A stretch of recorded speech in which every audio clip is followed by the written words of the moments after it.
सावी ने पिछले मकई के सीजन में गोजरा में किसानों के साथ मिलकर काम किया है और किसानों को एडवाइजरी सर्विस दी है।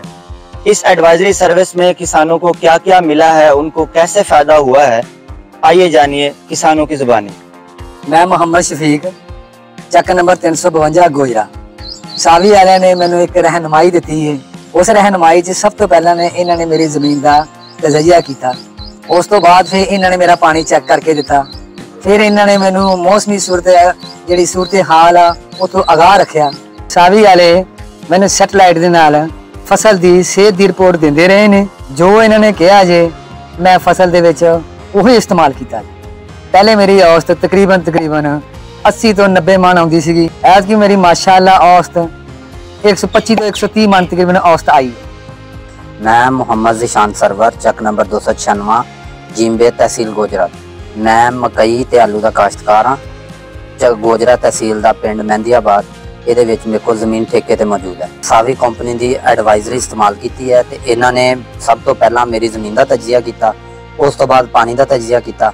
ते जो सिफारिशां दित्तियां ने इन्होंने, मैं उहदे मुताबिक अमल किया। सावी कंपनी वाले मैनू सैटेलाइट की मदद नाल मेरी फसल की सेहत दसदे रहे ते उहदे विच पेस्ट ते जिहड़ा कंट्रोल है उन्हां दे बारे च दसदे रहे।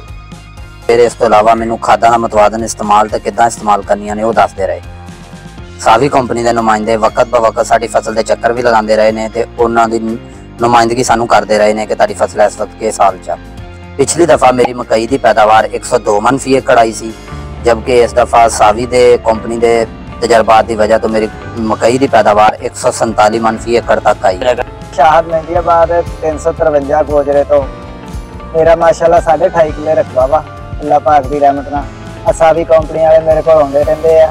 उन्होंने सानू अच्छे बीज सानू दस्या, इस तरह इन्होंने काश्त करो, इस तरह करो, इस वक्त आ चीज़ दो, इन्होंने इस वक्त आ चीज़ दो।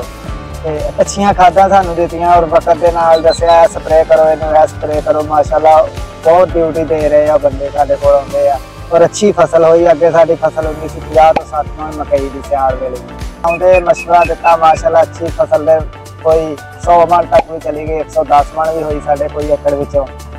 ते हुण इन्होंने एक बायोफास साडे इस्तेमाल करवा रहे हैं। इस मक्की ते असीं पाई है, बहुत अच्छी है। इन्हां दा हुमक एसिड सल्फर और मशवरे बहुत अच्छे आ। मैं याद है तरपुलिया अड्डा सील गोजरा जिला टोपा टेक सिंह। सावी वाले ने साडी रहनुमाई की है। सब तो पहले इन्होंने जमीन का टेस्ट किया, उस तो बाद इन्होंने सिफारिशां दी अपने। फिर इन्होंने साडा पानी का टेस्ट भी किया, तो मुताबिक फिर सिफारिशां तजवीज़ दी। नाल सानू मौसमी सूरत हाल नाल भी आगाह रखा बड़ी अच्छी तरह। सैटेलाइट की मदद नाल साडी फसल की मॉनिटरिंग भी होंदी रही। सावी की टीम इत्थे साडे कोल होंदी रही। कई दफा उन्होंने मीटिंग वगैरह भी कीतियां।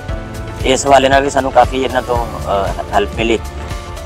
नाल साडे फसलां जाके चेक करते सी, उहदे मुताबिक फिर सिफारिशां दिंदे सन। पिछले साल जिहड़ी औसत सी तकरीबन 80-90 मन आउंदी सी मकई की।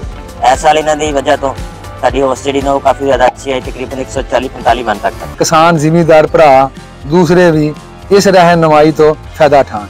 जिद्दां ये कहंदे ने उदां इन्हां दे सिफारिशां ते अमल करके देखो तो इंशाअल्लाह तुहानू अपनी पैदावार दे विच वाधिया फर्क नजर आएगा। अगर इन्हां नू चेक करना चाहुंदे ने, इन्हां दी एडवाइजरी चेक करना चाहुंदे ने, तो वो कोई 1-2 एकड़ 3 एकड़ अपना ट्रायल लगवा के चेक कर सकते हैं। तो उस तो बाद इन्हां नाल मजीद चल सकते। माशाल्लाह फसल साडी अगे नालों 2 गुना इस दफा बहुत ज्यादा है। ये सारी कंपनी वाले बहुत ज्यादा रहनुमाई कर रहे साडे नाल।